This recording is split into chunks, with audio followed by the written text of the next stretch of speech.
नमस्कार. श्री स्वामी समर्थ. मराठी कथा. स्वामींचे अदृश्य रक्षण.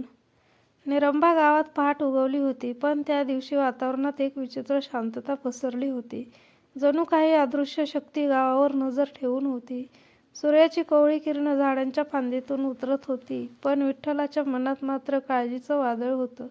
वडिलांच्या जाण्यानंतर घरचं ओझं त्याच्यावर आलं होतं. आईची तब्येत बिघडलेली, शेतीचं नुकसान, बहिणीचं लग्न न जुळणं आणि संकटामागोमाग संकट.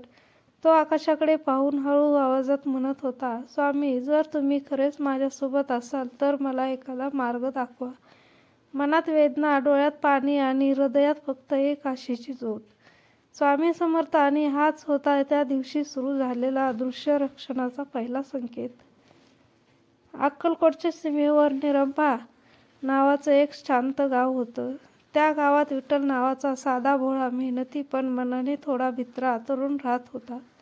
वडील गेल्यापासून घरची सारी जबाबदारी त्याच्यावर आली होती. शेती, आईची तब्येत, बहिणीचं शिक्षण आणि घर खर्च. तो दिवसभर कष्ट करत असे, पण परिस्थिती काही सुधारत नव्हती. त्याच्या मनात मात्र एकच आधार होता, स्वामी समर्थ महाराज.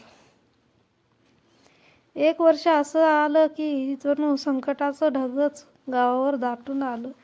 पाऊस बिघडला, शेतीचं मोठं नुकसान झालं, आईची तब्येत ढासळत गेली, बहिणीच्या लग्नाची जबाबदारी डोक्यावर होती, पण हातात पैसा नव्हता. सगळे एकत्र आल्यावर विठ्ठल मनातून तुटू लागला. एक संध्याकाळ तो शेतात एकटाच बसून रडू लागला.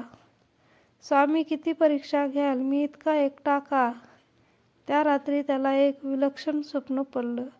एक तेजस्वी आकृती, मोठी काठी हातात, उभे केस आणि करारी पण प्रेमाने आवाज म्हणाला, अरे विठ्ठला, तू एकटा नाही. संकट येतात ती तुला मजबूत करण्यासाठी. उद्या सूर्योदयासोबत माझ्याकडे ये. विठ्ठल जागा झाला तेव्हा त्याच्या अंगावर रोमांच उठले होते. स्वामींचाच आवाज होता का हा विचार मनात घेऊन तो पहाटेच अक्कलकोटला निघाला. दर्शनाला प्रचंड गर्दी होती, पण त्याचं मन शांत होतं. अचानक स्वामी महाराजांची नजर थेट त्याच्यावर पडली. गर्दीतूनच ते मोठ्या आवाजात म्हणाले, अरे शेता, इकडे ये. काल रडत होतास ना? विठ्ठल थरथरत त्यांच्याजवळ गेला. स्वामी त्यांच्याकडे पाहत म्हणाले, भीत का रे? संकट आली म्हणून घाबरतोयस? तुझं रक्षण आमच्याकडे आहे, पण तू धैर्य सोडतोस. धैर्य सोडणारा भक्त जिवंत नाही. विठ्ठलाच्या डोळ्यातून अश्रू वाहू लागले. स्वामी पुढे म्हणाले, उद्यापासून तुझ्या आयुष्यात नवं प्रकरण सुरू होणार आहे. तू परिश्रम कर, पण काळजी आमच्यावर सोड. त्यांनी प्रसाद दिला आणि काठीने हलकेसे फाटीवर थाप दिली. त्या थापेत जणू अनोखी शक्ती होती. गावी परतल्यानंतर चमत्कारिक बदल दिसू लागले. वर्षानुवर्ष कोरडी असलेली घरची विहीर अचानक पाण्याने भरून वाहू लागली. जणू कोरड्या आशेला पाणी मिळालं. बहिणीसाठी योग्य वर मिळाला आणि तेही अत्यंत सन्मानाने, कमी खर्चात. आईची प्रकृती हळूहळू सुधारली. डॉक्टरही आश्चर्याने म्हणाले, ही सुधारणा अचानक कशी काय? एवढेच नव्हे तर गावातील एक जमीनदाराने त्याला काम दिलं आणि म्हणाला, मला स्वप्नात नाव घेतलं गेलं, विठ्ठला काम दे. ते ऐकून विठ्ठल चकित झाला. हे स्वामींचं संकेत असणार. काही दिवसांनी एक प्रसंग त्याच्या हृदयात कायमचा कोरला गेला. विठ्ठल जंगलातून परतत होता, पण रात्र झाल्याची रस्ता अंधारावून गेला होता. लांडग्याची चाहूल लागल्यासारखी वाटत होती. त्याचे पाय थरथरत होते. अचानक कुणीतरी जोरात काठी जमिनीवर आपटल्याचा आवाज घुमला. एक अनोळखीचा आवाज कानात आला, भिवू नकोस, पुढे जा, मी आहे. विठ्ठल घाबरून मागे वळून पाहतो तर कोणीच नव्हतं, पण काठीचा आवाज मात्र त्याच्यासोबत चालत होता. तो आवाज त्याला गावच्या दारापर्यंत सुरक्षितपणे घेऊन आला. गावात शिरताच तो आवाज थांबला. विठ्ठलच्या डोळ्यात अश्रू आले. हे स्वामी समर्थ.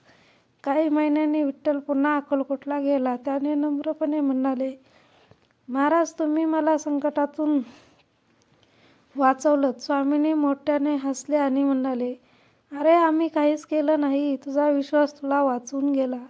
आम्ही फक्त तुझा हात धरला. त्या वाक्याने विठ्ठलाचं मन भरून आलं. त्याला समजलं की स्वामी समर्थ हे चमत्कार करणारे संत नाहीत, तर विश्वास, धैर्य आणि आशेची शक्ती जगवणारे दिव्य गुरु आहेत. त्या दिवसापासून विठ्ठल गावात ज्याला भेटेल त्याला एकच वाक्य सांगू लागला, भिवू नकोस, समर्थ आहे. आणि खऱ्या अर्थाने त्याच्या आयुष्यात शांतता आणि समृद्धीची नवीन वाट सुरू झाली. काही महिन्यांनी विठ्ठल अक्कलकोटला जाऊन स्वामी समर्थांच्या चरणी वाकला. डोळ्यातून अश्रू ओघळत होते. हे आनंदाचे, कृतज्ञतेचे आणि भक्तीचे होते. तो म्हणाला, महाराज, तुम्ही मला संकटातून काढलं. प्रत्येक पावलावर तुमची सावली होती. स्वामी समर्थ हसले. त्यांच्या डोळ्यात माया उथंबली होती. ते शांत स्वरात म्हणाले, विठ्ठला, आम्ही काहीच केलं नाही. तुझा अटळ विश्वास, तुझा परिश्रम ह्यांनी तुला वाचवलं. भक्ताच्या विश्वासापुढे देवही रक्षणासाठी धावत येतो. आम्ही फक्त तुझा हात धरून चाललो.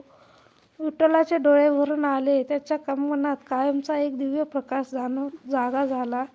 तो गावात परतला, पण तो आता तोच नव्हता.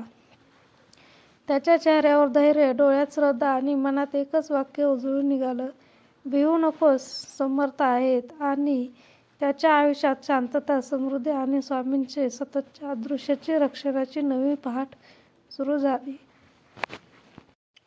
मित्रांनो, जर तुम्हाला स्वामी समर्थांच्या अदृश्य रक्षणाची ही कथा आवडली असेल तर व्हिडिओला एक लाईक करा, शेअर करा आणि अशाच भक्तिमय कथांसाठी आमच्या चॅनलला सबस्क्राईब करायला विसरू नका. भिवू नका, समर्थ आहे. धन्यवाद. श्री स्वामी समर्थ. श्री स्वामी समर्थ.